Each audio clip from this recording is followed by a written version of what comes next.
سیدی نے پورے غزہ کو مقبرہ فرمایا ہے. آج آپ کی آنکھوں کے سامنے آپ نے دیکھا ہے پورا غزہ مقبرہ بنا ہوا ہے. کوئی عمارت ملبے کی وہاں ایسی نہیں ہے جس کے نیچے کوئی نہ کوئی مسلمان دفن نہ ہوا. پورا غزہ آپ اوپر سے دیکھتے ہیں ملبے کا ڈھیر ہے، لیکن یہ ملبے کا ڈھیر نہیں ہے، یہ مقبرے ہیں. ہر ملبے کے ڈھیر کے نیچے ایک مسلمان دفن ہے، خاندان دفن ہے. اور یہ بات سیدی رسول اللہ نے 1400 سال پہلے فرمائی تھی. 1400 سال کی تاریخ میں کبھی یہ پورا اس طرح نہیں ہوا. آج تمہاری آنکھوں کے سامنے یہ ہو رہا ہے. مجھے خوف اس بات کا ہے کہ اب اس امت کے ساتھ کیا ہوگا. آخرت میں تو اس کے ساتھ جو ہوگا سو ہوگا.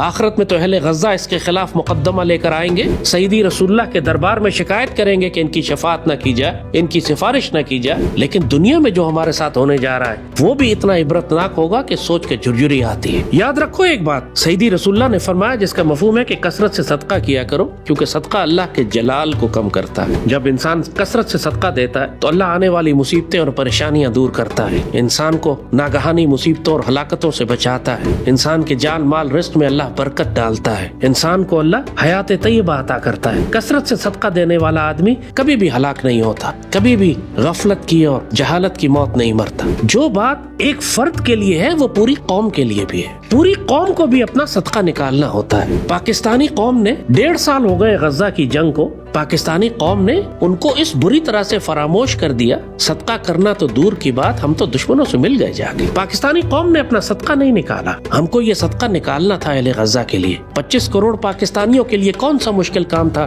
کہ 20 لاکھ فلسطینی مسلمانوں کی کفالت کر لیتے. ہم نے $5 ارب کے چاول تو ایکسپورٹ کر دیے، لیکن ایک بوری اس میں سے اہل غزہ کے لیے نہیں بھیجوائی. ہم نے اپنا صدقہ، اپنا عشر نہیں نکالا، اپنا خمس نہیں نکالا. وہ تحفے جو اللہ نے ہمیں دیے تھے، جو اللہ نے ہمیں فراوانی دی تھی رزق کی اور مال کی اور دولت کی اور خوراک کی اور غلے کی، ہم نے اس میں اہل غزہ کو شامل نہیں کیا. بچے وہاں قحط سے مرے، ان کی جانیں چلی گئیں بھوک اور پیاس سے. غزہ میں رہنے والے ہر شخص کا، ہر بچے کا وزن کلو کے حساب سے کم ہوا. بھوک اور پیاس میں مجبور وہ معصوم بچے، عورتیں چیختے چلاتے رہ گئے کہ میرے مالک ہمارا کوئی مددگار بھیج، کوئی بھیج جو ہماری مدد کرے، کوئی بھیج جو ہمیں ان ظالموں سے بچائے. اور اللہ پوچھتا رہ گیا اس پوری امت سے، ما لکم اذا لا تقاتلون فی سبیل اللہ، تمہیں کیا بد دعا لگ گئی ہے کہ تم اللہ کی راہ میں جہاد نہیں کرتے. انہ وحدہ صدق وعدہ نصر عبدہ ہزم الاحزاب وحدہ. اللہ ایک ہے، انہ وحدہ صدق وعدہ، اس نے اپنا وعدہ سچا کیا، نصر عبدہ اپنے بندے کی مدد کی، اس نے ہزم الاحزاب وحدہ، اور تمام دنیا کی فوجیں جو تمہارے خلاف اکٹھی ہوئی تھی ان کو اللہ نے اکیلے شکست دے دی. انہ وعدہ صدق وعدہ نصر عبدہ ہزم الاحزاب وحدہ.